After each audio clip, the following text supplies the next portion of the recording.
Hello? Yes? 16 times the detail.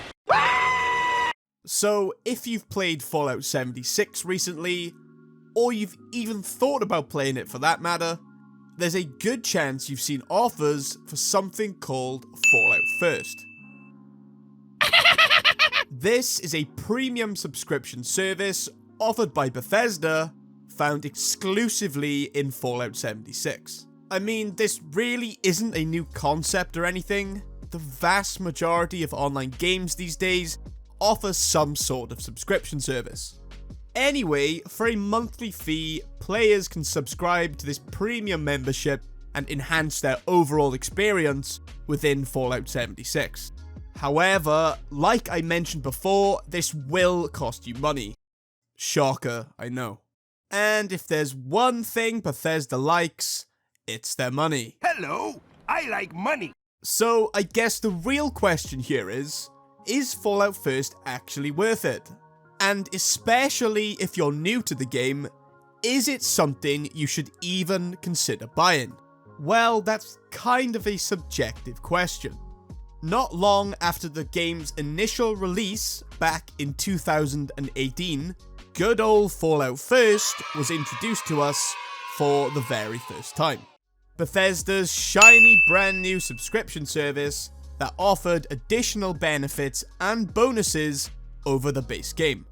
For a monthly cut of your hard-earned money, of course.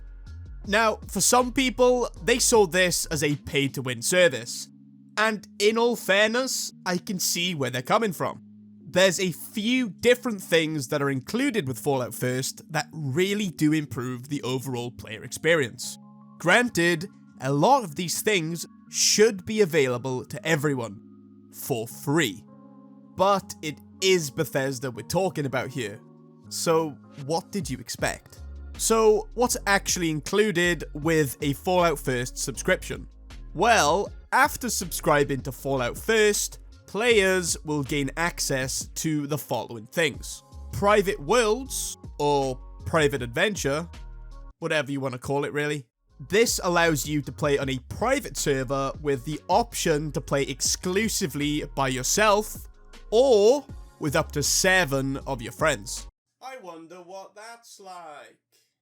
For me at least, this is by far my favourite thing about Fallout First, and it's very beneficial for lots of different reasons. The main one being you can play completely by yourself. This is going to be especially useful to those of you who'd prefer to play as a solo player. Maybe you're looking for that classic Fallout single player experience.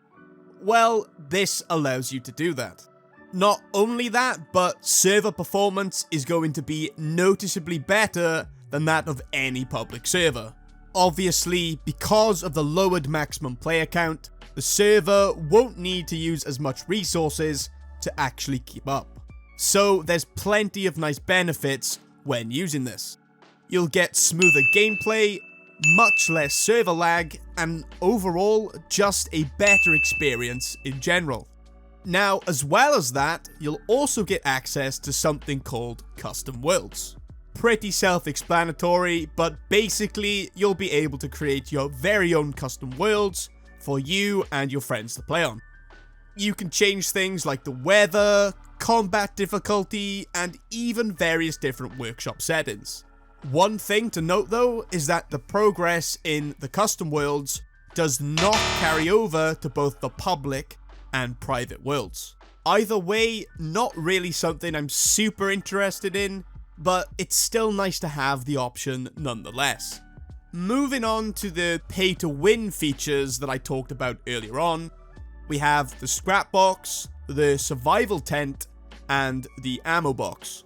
The Scrapbox acts as an unlimited storage container for crafting components, which, rather than using your camp stash box, which has a limited storage capacity, you'd use this instead. The Survival Tent is, well, a portable survival tent. It can also be used as a mobile fast travel point if you choose to do so. You can deploy this pretty much anywhere in Appalachia, and it's accessed by opening the favorites menu wheel and pressing the appropriate button/key. The tent includes a player stash box, a sleeping bag, a cooking station, and a scrap box. Depending on the tent, it may also include an instrument and/or a tinker's workbench. And lastly, you have the ammo box. Pretty much acts the same as the scrap box, but instead of sorting your ammo in the player stash box, you'll be able to store it in this. In all honesty, all of these things are very useful, but they're only really worth it if you're planning on playing the game long term. The next thing included with Fallout First is the monthly shipment of atoms that you'll receive every month that you stay subscribed to Fallout First. Just quickly, if you didn't already know, atoms are used in the Atomic Shop, Bethesda's version of an online shop where various different skins and cosmetics are sold because money. Each month, you'll receive a total of 1,650 atoms to use in the Atomic Shop on the day that you first subscribed, each month.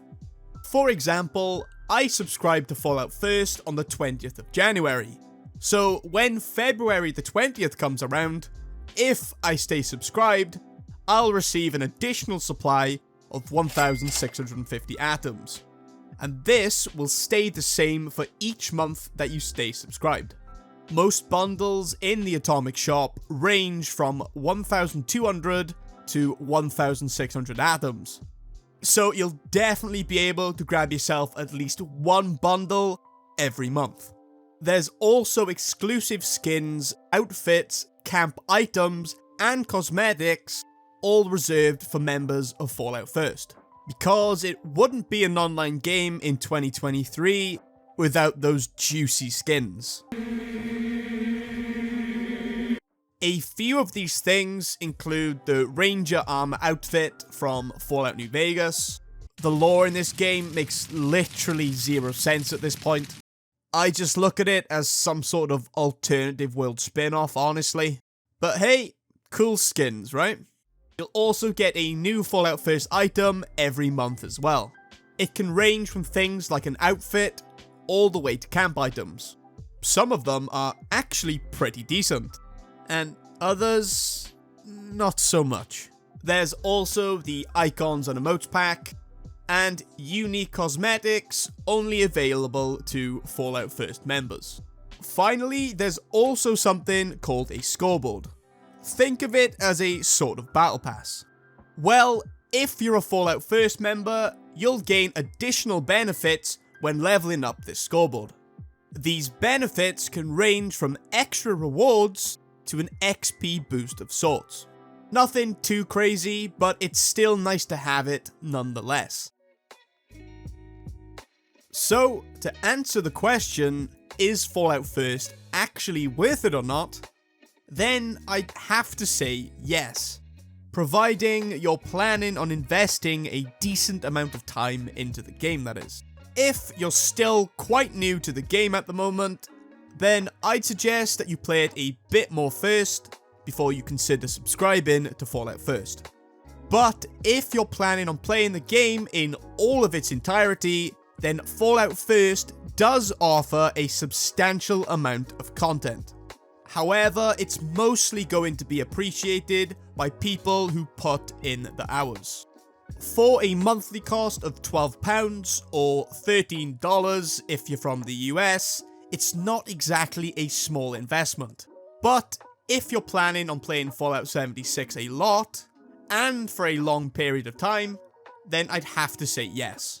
Fallout First is for sure something that you should be considering buying. Anyway, that's it for today. If you enjoyed the video, please consider leaving a like, and if you're feeling extra nice, maybe even subscribe.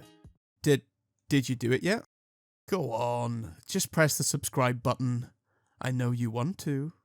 Cheers for watching, guys, and I'll see you in the next video.